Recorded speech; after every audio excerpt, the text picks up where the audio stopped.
High बंधुरा आशा करी सबाई भालो आछो सुस्थ आछो। Welcome to my Bangla blog channel. Thumbnail देखे अवश्यई बुझते पेरे गेछो ब्लगटा कि निये। एकदम ठीक आजके आमादेर आतात्रयीर षष्ठी पुजो माने आमार मेजो ननदेर पुचके मानिक तार षष्ठी पुजोर आयोजन आमादेर बाड़ीतेई होबे। कारण एत गरम पड़ेछे आर पुचके जेहेतु आमादेर बाड़ीते आतुरेर पुरो समयटा छिलो ओर कोनो असुविधा हयनि ताई जन्य सबाई ठीक करेछे आरो बेश किछुदिन एखानेई मानिक थाकबे। ताई जन्य षष्ठी पुजोर आयोजनटाও এখানে হচ্ছে। তাই সকাল সকাল রেডি হয়ে আমি বসে পড়েছি পুজোর জোগাড়জাটি করতে। আমি এই দিকটা সামলাচ্ছি আর মা বাড়িতে রান্না বান্না হবে, সবাইকে খাওয়া দাওয়া করানো হবে, সেই জন্য যত আয়োজন আছে সেটা আমার শাশুড়ি মা দেখছে। বাকি ননদরা পুচকেগুলোকে মানে আমাদের তো বাড়িতে পাঁচটা এখন হয়ে গেছে মানে সবাইকে সামলাচ্ছে। আর মেজো ননদ তো একটু অসুস্থ তাই সে মানিককে নিয়েই ব্যস্ত। চলো আমি তাড়াতাড়ি ফলগুলো কেটে নিই আর বাকি যা গোছানো থাকবে সেগুলো ঠাকুরমশাই আসলে তাকে জিজ্ঞেস করে নেব। দেখো চলেও এসছেন উনি আধ ঘন্টার মধ্যে। মোটামুটি সব গোছানো হয়ে গেছে, পুজো স্টার্ট হয়ে গেছে। আর পুজো হচ্ছে বলে আমি ভাবলাম ঘরের দোয়ারগুলোতে একটু আলপনা দিয়ে দিই, তাই চটপট একটু আলপনা দিয়ে দিয়েছি। আর এদিকে দেখো সান্ত্বনা দিয়ে আমাদের মানিককে মানে আমাদের আদ্যাত্রয়ীকে খাইয়ে দিচ্ছে। কারণ পুজোর সময় তো একটু মানিককে নিয়ে বসতে হবে, তখন যাতে খুব বেশি কান্নাকাটি না করে তাই জন্য এই ব্যবস্থা। আর পুজোর আগে এই দেখো আমাদের কিন্তু নিয়ম আছে এরকম আলতা পরে বসতে হয়, তাই শাশুড়ি মা দিদিকে আলতাটা পরিয়ে দিচ্ছে। সকাল থেকে তো আমি এই দিকে আসতেই পারিনি, রান্নাঘরের দিকটা সামলেছে আমার ননদ নন্দাইরা। সকাল সকাল এই দেখো ছোট নন্দাই উঠে চা করে সবাইকে দিচ্ছে, ঢাকিদেরও আনা হয়েছে তো ওনারা ঢাক বাজাচ্ছে। আর এদিকে পুজোও হচ্ছে। আমাদের এই দেখো মেজো মানি কি সুন্দরভাবে রেডি হয়ে রয়েছে, সকাল সকাল স্নান টান করে সুন্দর একটা কুর্তি সেট পরেছে। আমার মানিকও দেখো নতুন জামা পরে একদম রেডি। সকাল সকাল আজকে সবাই উঠে গেছে স্নান টান করে, সবাই একদম রেডি। পুজো হচ্ছে, চলো পুজোর দিকটা গিয়ে বসা যাক।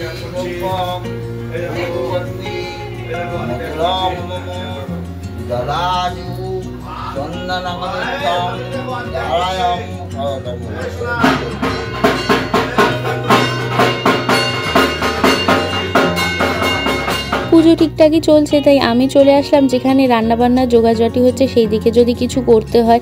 তো সবাই এইদিকে দেখো কাজ করছে। আমাদের ছোট্ট একটা ভাড়ার ঘর আছে, সেখানেই রান্নাবান্নার ব্যবস্থা করা হয়েছে। রান্নাও শুরু হয়ে গেছে প্রায়। আমি মাকে জিজ্ঞেস করাতে মা বললো স্যালাডের শশাটা কাটা হয়নি, তাই জন্য আমি মোড়ল আমরা বসে পড়লাম স্যালাডের যা ছিল মানে শশা গাজর পেঁয়াজ এইগুলো সব ছাড়িয়ে রাখছি, পরে এগুলোকে কাটা হবে। তো কাজ এগিয়ে রাখলেই ভালো। কাজ কমপ্লিট করে আমি পুজোর এখানে চলে আসলাম। অঞ্জলিটা দেওয়ার পর একটা সুন্দর নিয়ম আছে, মানিককে এরমভাবে শুয়ে দেওয়া হয়েছে, তারপর ওর কানে উলু দিয়ে ওকে কোলে করে তুলতে হবে।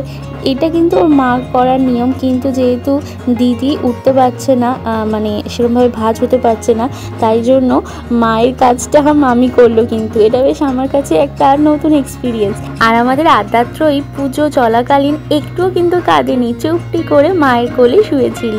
তারপর ঠাকুরমশাই ওই আঁচলেই পান সুপুরি কলা দিয়ে দিলেন আর উনি বললেন এটা মনে করে খেয়ে নিতে। চলো মানিককে নিয়ে আমি একটু বাইরে বসি, ততক্ষণ দিদি পুজো সেরে মানিককে কোলে নেবে। তারপর পুজো হয়ে যাওয়ার পর আমরা এক জায়গায় যাচ্ছি। আমাদের গ্রামে একটা কিন্তু নিয়ম আছে, এখানে একটা জায়গা আছে, জায়গাটার নাম ষষ্ঠীতলা। সবাই কিন্তু সেই জায়গাটা খুব মানে, সবাই মনে করেন যে ওখানে ষষ্ঠী ঠাকুর নাকি থাকে। তাই এই গ্রামে কোনো বাচ্চা হলে সেই বাচ্চা ষষ্ঠী পুজোর দিন সেখানে নিয়ে যাওয়া হয় এবং ঠাকুরের কাছে প্রার্থনা করা হয় যাতে সেই বাচ্চার সুস্থ সবল থাকে। সেই জন্য আমরাও চলে এসেছি বাড়ি থেকে টোটো ধরে ষষ্ঠীতলাতে। এখানে বিশাল বড় একটা অশ্বত্থ গাছ আছে এবং সেই অশ্বত্থ গাছের নিচে একটা ছোট্ট মতো ষষ্ঠী ঠাকুর রাখা আছে। আমি দেখলাম সেই জায়গাটা ভালো করে আমার বৌমা সুন্দর করে পরিষ্কার করে তারপর এক এক করে সিঁদুর লাগিয়ে ফল প্রসাদ দিয়ে বাতাসা মিষ্টি দিয়ে এখানে ধূপ ঠুপ দিয়ে পুজো করা হচ্ছে।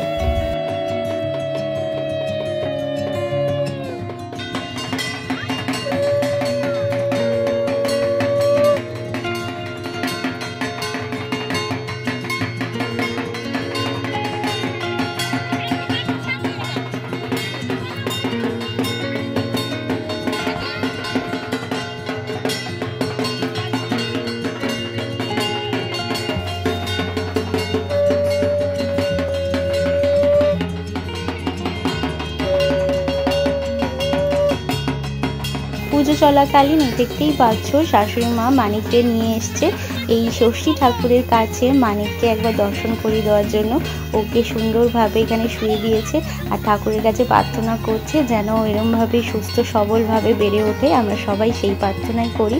তারপর মানিককে আস্তে আস্তে তুলে নেওয়া হলো, বেশিক্ষণ তো রাখা যাবে না যেহেতু একদম ছোট্ট একটা বাচ্চাও।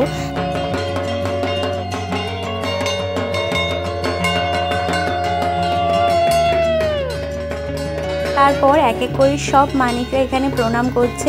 আমাদের মানিককেও একটুখানি নামালাম কোল থেকে, বললাম ঠাকুরের কাছে একটু প্রণাম করো। আর ওর দাদা তো ওকে বলছে প্রণাম করো প্রণাম করো, ভালো করে প্রণাম করো যাতে সুস্থ সবল থাকো। আর এইদিকে দেখো ও কীরমভাবে প্রণাম করছে। পুজো শেষ হয়ে যাওয়ার পর বৌমা সবাইকে এখানে প্রসাদ দিচ্ছে, আমরা সবাই প্রসাদ নিলাম।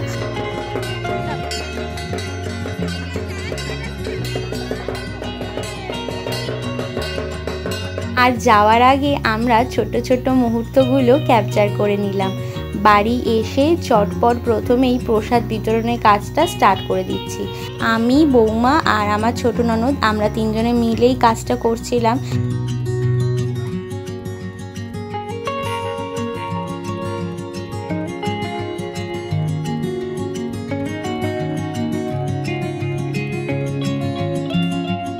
একে একে বাড়িতে অতিথিদের আগমন শুরু হয়ে গেছে, সবাইকে প্রসাদ দিলাম। আর এইদিকে খাওয়া দাওয়ার ব্যবস্থাও চালু হয়ে গেছে, নন্দাইরা কিন্তু লেগে পড়েছে সবাইকে খাবার সার্ভ করার জন্য। তো সবাই মিলে কাজ করলে কিন্তু কাজের চাপটা অতটা মনে হয় না। সকালবেলা উঠে আমি পুজোর কাজগুলো করছিলাম আর বাকি কাজগুলো কিন্তু ননদ, নন্দাই আর আমার শাশুড়ি মা সামলেছে। আর এখানে যত ভাই বোন দাদা দিদি আছে সবাই মিলে একসাথে বসেছে। পুচকেগুলো এক জায়গায় বসে খাবে বলে একটা টেবিলের সাথে কতগুলো চেয়ার লাগানো হয়েছে দেখতে পাচ্ছ। ভাই বোনরা একসাথে বসে মজা করতে করতে, কথা বলতে বলতে, আনন্দ করতে করতে খাচ্ছে, সেটাই দেখতে কিন্তু বেশ ভালো লাগে। এইদিকে দেখো ছোট ননদ কিন্তু একদম কাজে লেগে পড়েছে, সবাইকে খাবার দিচ্ছে। সব কাজ হয়ে যাওয়ার পর সব শেষে আমরা বসলাম খেতে। আমি, ননদ, শাশুড়ি মা সবাই একসাথে বসছি খেতে। আর আমাদের পুচকে অর্ষিতাও মোটামুটি দুবার বসে পড়েছে, কিন্তু প্রত্যেকবার অল্প অল্প করে খাচ্ছে। তো এইভাবেই চললো আজকের দিনটা। খাওয়া দাওয়া ছিল ভাত, ডাল, এঁচোড় চিংড়ি, তারপরে সুন্দর কষা কষা করে মুরগির মাংস। তো সব মিলিয়ে আজকের দিনটা দারুণ কেটেছে। সবাই একসাথে কাজ করলে যে কাজের আনন্দটা থাকে, প্লাস আমাদের মানিকে ষষ্ঠী পুজো বলে কথা। আগের দিন রাত থেকে একটু টেনশন ছিল, কিন্তু সকালে উঠে সবাই একসাথে কাজ করাতে কাজটা কিন্তু খুব সুন্দরভাবে সুষ্ঠুভাবে কমপ্লিট হয়েছে। চলো আজ আমি এখানেই আমার ব্লগ শেষ করছি। যদি ভিডিও ভালো লাগে তাহলে like, share and subscribe my channel. আবার দেখা হবে নতুন একটা ব্লগে। টাটা।